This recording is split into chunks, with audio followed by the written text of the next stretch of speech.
தமிழ்நாட்டோட சூழலை தெரிஞ்சுக்கணும் அப்படின்னா ஒரு முறையாவது நார்த் இந்தியா பக்கம் போய் பாருங்க அப்படின்னு அங்க போய் பார்த்த நிறைய பேர் சொல்லி கேள்விப்பட்டிருப்போம்.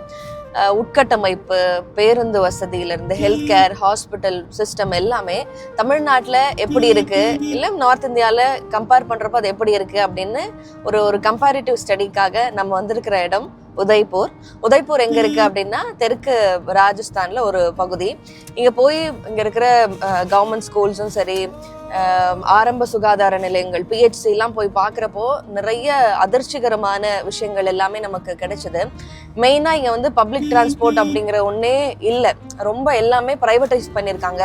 ஒரு பார்க் போனாலும் சரி, ஒரு போட்டோ இல்லாட்டி இங்க இருக்கிற அரசுடைமையாக்கப்பட்ட பேலஸ்லாம் போய் பார்த்தா கூட அது மொத்தமா பிரைவேட் அண்ட் பப்ளிக், கவர்மெண்ட்டும் சரி ஒரு பிரைவேட் ரெண்டு பேரும் சேர்ந்து நடத்துறதுனால இங்க எல்லாத்துக்குமான அஃபோர்டபிலிட்டி அப்படிங்கிறது ரொம்ப ரொம்ப அதிகமா இருந்ததை கவனிக்க முடியுது. குறிப்பா கிராமப்புறங்கள்ல ஒரு சின்ன ஒரே ஜீப்ல 36க்கும் மேற்பட்டவங்க சின்ன சின்ன குழந்தைங்களோட டிராவல் பண்ற அந்த காட்சிகள் எல்லாம் நம்ம பார்த்திருக்கோம். ஸோ மொத்தமா ராஜஸ்தான் முழுக்க நம்மளால பயணம் போக முடியல அப்படின்னா கூட உதய்பூரோட சிச்சுவேஷன் ரொம்ப முக்கியமான ஒரு சிட்டி, இந்தியாவில் இருக்கிற எல்லாருக்குமே தெரிஞ்ச ஒரு சிட்டி. இங்கதான் பல பிரபலங்களோட திருமணம் எல்லாமே நடக்குது. அப்படிங்கிறப்போ இந்த ஊரோட இன்ஃப்ராஸ்ட்ரக்சர் முதற்கொண்டு ஒரு அரசோட அவங்க செயலாற்ற விதம் எப்படி இருக்கு அப்படிங்கிறத முழுமையா பார்த்துடலாமா?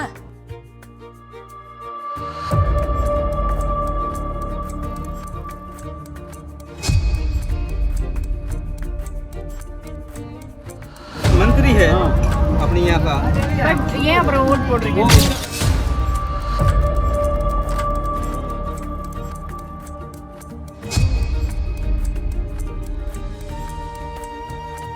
உதய்பூர்ல இருக்கிற ட்ரைபல் பெல்ட்டான கோட்டடா அப்படிங்கிற பகுதிக்கு போனோம். இங்க இருந்து குஜராத் ஒரு 2 கிலோமீட்டர் தொலைவில் தான் இருக்கு. முதல்ல அங்க இருக்கிற ஒரு பிரதான பஸ் ஸ்டாப் போனோம். பஸ் ஸ்டாண்டுன்னு சொன்னீங்க, எங்க பஸ்ஸையே காணோம் அப்படின்னு சொல்லி தானே கேள்வி போட்டிருப்போம். ஆனா இங்க பஸ் ஸ்டாப்பையே காணோம். இருக்கிற அந்த இடத்துலயும் பஸ்களோட எண்ணிக்கையை விட பிரைவேட் ஜீப்ஸ் தான் அதிகமா பார்க்க முடிஞ்சது.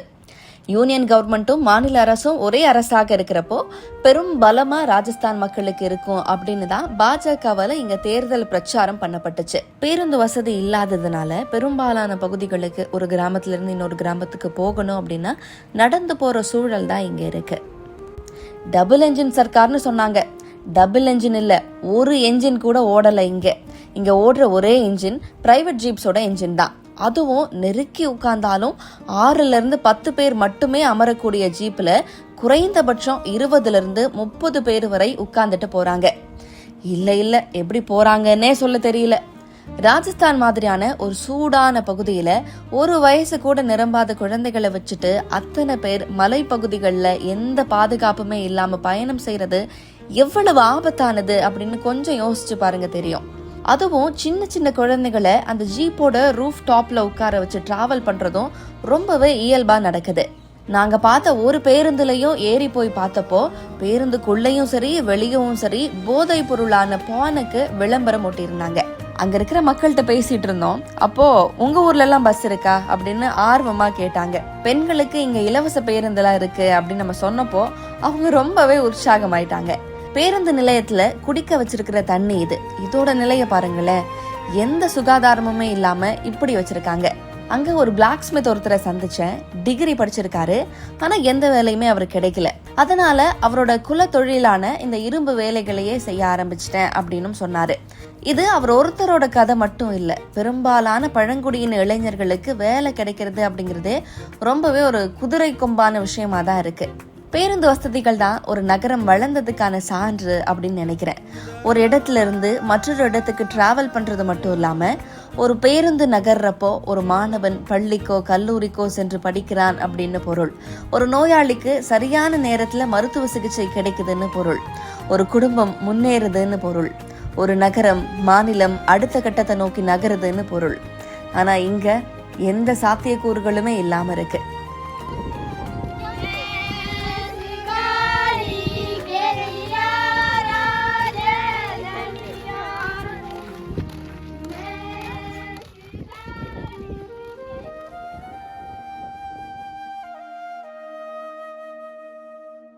இந்த மருத்துவமனைக்கு வர வழியில தான் பேருந்து நிலையம் இருந்துச்சு.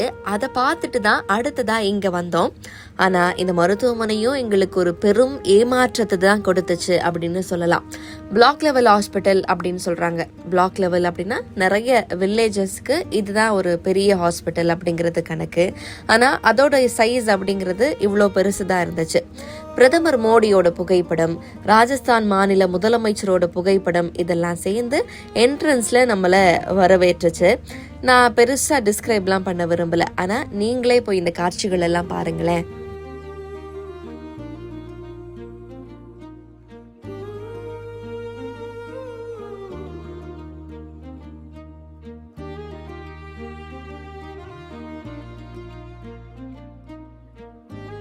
மருத்துவமனைக்குள்ள நுழைஞ்சதும் முதல் இம்ப்ரெஷனே பாதையில போடப்பட்டிருக்கிற இருக்கையில படுக்க வைக்கப்பட்டிருக்கிற இந்த பேஷண்ட்ஸ் தான். உள்நோயாளிகளுக்கான தனியறை இருந்தும் கூட இங்க அவங்க படுக்க வச்சிருக்கிறாங்க. அதே மாதிரி நோயாளிகளை கொண்டு செல்ல பயன்படுத்தப்படுற ஸ்ட்ரெச்சரோட நிலைமையும் அதிர்ச்சியை தான் கொடுத்துச்சு. துருப்பிடிச்சு பயன்படுத்த முடியாத நிலையில தான் நோயாளிகள் இதுல ஹேண்டில் பண்ணப்படுறாங்க. அதுவும் இல்லாம ஆம்புலன்ஸ் சிஸ்டமும் எளிய மக்களுக்கு ஏதுவாக இல்லை. ஏன்னா தனியார் ஆம்புலன்ஸ் தான் இருக்கு. அரசு மருத்துவமனைக்கு வர நோயாளிகள் கூட தனியார் ஆம்புலன்ஸ் தான் இருக்கு. அரசு மருத்துவமனைக்கு வர நோயாளிகள் கூட பிரைவேட் ஆம்புலன்ஸை பணம் கொடுத்து பயன்படுத்த வேண்டிய நிலை தான் ராஜஸ்தான்ல இருக்கு. அப்படி முடியாதவங்க பல கிலோமீட்டர் தொலைவுக்கு நடந்தே போக வேண்டியது இருக்கு. அப்படி பணம் இல்லாதவங்களோட நிலை என்ன அப்படின்னு கேக்குறீங்களா? அதான் செய்திகள்ல படிச்சிருப்பீங்களே, பணம் இல்லாததுனால, ஆம்புலன்ஸ் வசதி இல்லாததுனால பல கிலோமீட்டர் தொலைவுக்கு தன்னோட மனைவியோட உடலை சுமந்து சென்ற கணவன், ராஜஸ்தானில் அவல நிலை, இதெல்லாம் நம்ம தினம் தினம் படிக்கிறது தானே. பிரைவேட்ட ஆம்புலன்ஸ் போன்ற ஒரு பொது சேவைக்குள்ள கொண்டு வரதுனால எளிய மக்கள் பெரும் அளவுல பாதிக்கப்படுறாங்க. உள்நோயாளிகளுக்கு தனி அறை இருக்கு. ஆனா அந்த அறைக்கு வெளியே ஒன் பாத்ரூம்லாம் போய் வச்சிருந்தாங்க. அந்த மூத்திர நெடிக்கு மத்தியில தான் பேஷண்ட்ஸும் படுத்திருந்தாங்க. ஒரு பெண்மணியை சந்திச்ச அந்த ஹாஸ்பிட்டல்ல ஒரு 38 வயசு இருக்கும் அப்படின்னு சொன்னாங்க. அதாவது அவங்களோட ஏஜ் என்னன்னு அவங்களுக்கே தெரியல. அவங்களுக்கு மொத்தம் 11 குழந்தைங்களா. ஆச்சரியமா இருந்தது. இந்த லாஸ்ட் குழந்தை 1 வயசுக்குட்பட்ட ஒரு குழந்தை. அதாவது ராஜஸ்தான்ல குழந்தை திருமணம் அப்படிங்கிறது ரொம்ப ரொம்ப அதிகம். கல்வியில பின்தங்கி இருக்கிறதுனால அவங்களுக்கு அதை பத்தின அவேர்னஸும் கூட இல்லை. மருத்துவ வசதிகளோட நிலைமையும் இந்த அளவுக்கு மோசமா இருக்கிறதுனால மெட்டர்னல் மார்டாலிட்டி ரேட்டும் கூட ராஜஸ்தான்ல ரொம்ப ரொம்ப அதிகம். இந்தியாவில் மெட்டர்னல் மார்டாலிட்டி ரேட்ல ராஜஸ்தானுக்கு 2வது இடம். சரி, ராஜஸ்தான்ல ஏதாச்சும் ஒன்னாச்சும் உருப்படியா இருக்கா, ஏதாச்சும் ஒரு நல்லதா காட்டுறீங்களா அப்படின்னு கேக்குறீங்க தானே. உங்களோட மைண்ட் வாய்ஸ் எனக்கு புரியுது. அடுத்ததா ராஜஸ்தான்ல பெஸ்டா மெயின்டைன் பண்ற ஒரு இடத்துக்கு தான் நம்ம போக போறோம். கௌஷாலாக்கு வந்திருக்கோம். முன்னாடியே ஆஷஸ்லாம் எடுத்துட்டு போயிடுங்க அப்படின்னு எழுதியிருக்காங்க. அது என்னன்னா பக்கத்துலேயே உள்ளேயே சுடுகாடும் இருக்கு, பிளஸ் கௌஷாலா ரெண்டுமே ஒரே கேம்பஸ்குள்ள மெயின்டைன் பண்ணிக்கிட்டு இருக்காங்க. உள்ள வேற என்னெல்லாம் இருக்கு அப்படின்னு போய் பார்த்துடலாமா? பார்த்தோம்னா பயங்கர வெல் மெயின்டைன்டாக நீட்டாக வச்சுருக்காங்க. இதுக்குள்ளே கொஞ்சம் மாடு இருக்குது. என் பக்கத்தில் ஒரு பில்டிங் இருக்குல்ல, இங்கே கொஞ்சம் அது பக்கத்தில் 2 காளை மாடு அதெல்லாம் வச்சுருக்காங்க. நல்லா மெயின்டைன் பண்ணியிருக்காங்க. மாடுகளோட வெல்ஃபேருக்காக அமைக்கப்பட்டிருக்கிறது தான் கௌஷாலா. இது இந்தியாவுக்கு புதுசொன்னும் கிடையாது, பல டெக்கேட்ஸாவே இருக்கு. ஆனா மாட்டை வெட்டுனா வாழ்நாள் சிறை அப்படின்னு சட்டம் போட்டு மாடுகளுக்காக தனி அமைச்சரும் போட்டிருக்கிற மாநிலம் ராஜஸ்தான். பசு பாதுகாப்பு அப்படிங்கிற பெயர்ல கும்பல் கொலைகளும் முஸ்லிம்கள் மற்றும் தலித்துகளுக்கு எதிரான தாக்குதல்களும் அதிகம் நடக்கிற வட மாநிலங்கள்ல ராஜஸ்தானும் ஒண்ணு. இந்த கௌஷாலால மொத்தம் 125 மாடுகளை வச்சு பராமரிச்சுட்டு வராங்க. இங்க இருக்கிற பாஜக அரசு புதிய உத்தரவு ஒண்ணு அவங்க ஆட்சிக்கு வந்ததுமே பிறப்பிச்சிருந்தாங்க. அது என்ன அப்படின்னா, தெருவுல சுற்றி திரிகிற மாடுகள், அதாவது ஸ்ட்ரே தெருமாடுகள் இருக்கும்ல, அவங்கள தெருமாடுகள் அப்படின்னு அழைக்க கூடாது. அதுக்கு பதிலாக ஆதரவற்ற மாடுகள், அதாவது ஹெல்ப்லெஸ் கவுஸ் அப்படின்னு தான் அழைக்கணும் அப்படிங்கிற ஒரு உத்தரவை அவங்க பிறப்பிச்சாங்க. தெருமாடுகளை தெருமாடு அப்படின்னு நம்ம சொல்றது அந்த மாடுகளை அவமதிக்கிற வகையில இருக்கிறதுனால அந்த மாநில அரசு இப்படியான ஒரு விசித்திரமான உத்தரவையும் பிறப்பித்து இருந்தது அப்படிங்கிறதும் குறிப்பிடத்தக்கது. டொனேஷன்ஸ், கவர்மெண்ட் கிராண்ட்ஸ், அப்புறம் பால் பொருட்களை விற்கிறதன் மூலமா வர்ற பணத்தை வச்சு இந்த மாடுகளுக்கான பராமரிப்பு செலவை பார்த்துக்கிறாங்க. பேலன்ஸ்டான சத்தான உணவு, ஃபேன்னு சகல வசதிகளோட இந்த கௌஷாலா மெயின்டைன் பண்ணப்பட்டு வருது. அசோக் நகர்ல இருக்கிற கௌஷாலாக்கு வந்திருக்கோம். இங்க பசுக்கள் வச்சு பாதுகாப்பாக வச்சுருக்காங்க. 3 பால் கறக்கிற மாடு, கறக்காத மாடு எல்லாத்தையும் செப்பரேட்டாக இந்த பில்டிங்ஸ் வச்சு அவங்களுக்கு ஃபேன்லாம் போட்டு மெயின்டைன் பண்ணுறாங்க. ரொம்ப ஆச்சரியமாக வந்து இங்கே ஒரு அடுப்பு மாதிரி வச்சு டெய்லி என்னமோ பண்ணியிருக்காங்க. இப்போ ரொம்ப பெருசாகவும் இருந்தது. அப்போது அது ஹியூமன்ஸ்க்கு எப்படி இதுக்குள்ளே இங்கே சமைக்க மாட்டாங்க இல்லையா, அப்போ என்ன அப்படின்னு கேட்டப்போ என்னென்னா இங்கே கொஞ்சம் பீஸ் கீழே விழுந்தது, அது மேலே எடுத்து வச்சுருக்காங்க. இந்த ஒரு ஸ்வீட் வந்து மாடுகளுக்கு கொடுப்பாங்களாம். அதாவது இந்த வீட்டு அப்புறம் ஆயில் இதெல்லாம் போட்டு அவங்களோட ஸ்ட்ரென்த்துக்காக ஒரு ஸ்வீட் மாதிரி செஞ்சு காலை நேரத்தில் இல்லாட்டி எப்போ அவங்களுக்கு டைம் கிடைக்குதோ அதுக்கேற்ற மாதிரி கொடுத்து ரொம்ப சக்தி வாய்ந்ததா நியூட்ரியன்ஸோட வளர்த்தெடுக்கிறாங்க ஒவ்வொரு மாடையுமே. அதுக்குள்ளேயும் பராமரிப்பாளர்களோட எண்ணிக்கை குறைவு, இருக்கிறவங்களுக்கு கூடுதல் வேலை போன்ற பிரச்சனைகளையும் இங்க இருக்கிறவங்க சந்திக்கிறாங்க. மொத்தத்துல இந்த ராஜஸ்தான் பயணம் வட இந்தியாவை பத்தின ஊதி பெருக்கப்படுற குஜராத் மாடல், டபுள் என்ஜின் சர்க்கார் அப்படிங்கிற பிம்பங்களை எல்லாம் சுக்கு நூறா உடைச்சிருச்சு அப்படின்னே சொல்லலாம்.